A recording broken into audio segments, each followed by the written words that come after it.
Good afternoon दर्शन नमस्ते।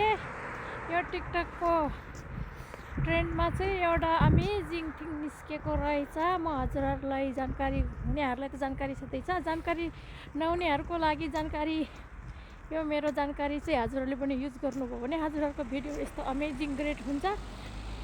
ट्रेन्डमा चाहिँ 0.5 भन्ने क्यामेरा निस्केको छ। त्यो कसरी युज गर्ने भनेर मैले टिकटकमा भिडियो बनाएको छु। टाढोको सिन सबै मजाले दामी आउँदो रहेछ, देखिँदो रहेछ। अनि यो ठाउँ चाहिँ कहाँ हो भन्नुहुन्छ होला, साउथ एनसीमा हो। यो चाहिँ त राम्रो छ, हजुरहरू पनि युज गर्नुहोस्। हजुरहरूको भिडियो पनि पहिलाको भन्दा ब्याक साइड यस्तो धेरै राम्रो आउँछ, ग्रेट आउँछ। Thank you so much for watching. ल है हजुरहरू, यो चाहिँ साउथ एनसीको बजार चाहिँ होइन, यो चाहिँ रेसिडेन्ट एरिया हो। यो चाहिँ यता बेल्स। ल यतातिर घुम्नु मजा छ है। Thank you so much for watching.